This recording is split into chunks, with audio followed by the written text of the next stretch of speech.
एक साधु की कहानी। एक बार एक गांव में एक साधु रहता था जो भगवान पर बहुत विश्वास रखता था। यह बार वो साधु पेड़ के नीचे बैठा था और भगवान को याद कर रहा था तो अचानक वहां बाढ़ आ गई। चारों तरफ पानी ही पानी। सब लोग अपने आप को बचाने के लिए ऊपर पहाड़ की तरफ भागने लगे।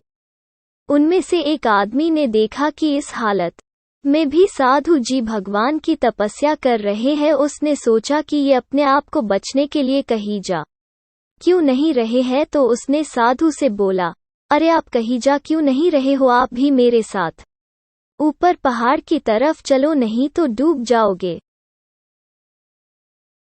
साधु बोले, अरे हमें क्या होगा, मैं भगवान की इतनी तपस्या करता हूँ, मुझे कुछ नहीं हो सकता, मुझे भगवान अपने आप बचाएगा। धीरे धीरे पानी साधु के कमर तक आ गया। अब लोग वहां से नाव लेकर निकलने लगे तो उनमें से एक ने साधु से कहा, अरे पानी आपके कमर तक आ गया है, आप हमारे साथ चलो। तो साधु ने कहा कि नहीं नहीं, भगवान मुझे अपने आप बचाएगा, और वो नाव वाला भी वहां से निकल गया। कुछ देर बाद पानी इतना बढ़ गया कि साधु के सर तक पहुंच गया और अब लोगों को बचाने के लिए हेलीकॉप्टर निकलने लगे। एक हेलीकॉप्टर साधु के पास आया, जो कि आखिरी हेलीकॉप्टर था। साधु के पास नीचे रस्सी फेंकी और बोला, इसे पकड़ो और ऊपर आ जाओ, नहीं तो आप डूब जाओगे। यह आखिरी हेलीकॉप्टर है और आपके पास में दूसरा कोई रास्ता नहीं है बचने के लिए। साधु ने कहा, यह रस्सी वापस ऊपर खींच लो और आप चले जाओ। मुझे भगवान के ऊपर पूरा भरोसा है, वो मुझे बचा लेगा। पानी काफी ऊपर आ गया, पेड़ डूब गया और साधु की भी डूबने से मौत हो गई।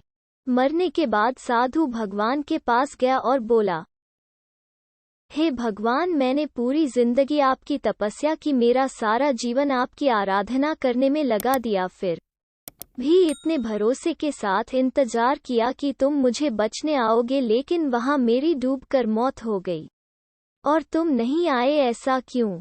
भगवान बोले, मूर्ख इंसान, एक नहीं 3 बार आया था, वो तीनों बार मैं ही तो था। पहला पैदल, दूसरा नाव के द्वारा और तीसरा हेलीकॉप्टर के द्वारा, लेकिन तुमने मेरा एक भी अवसर पहचान नहीं पाया, पता नहीं किसका इंतजार कर रहा था।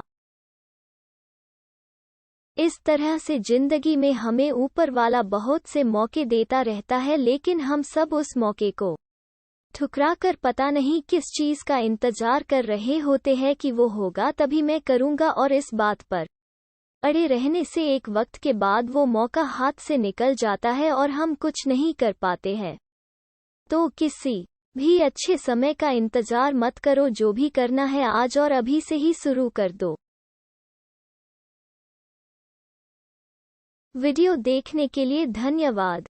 हमारे चैनल को सब्सक्राइब कीजिए।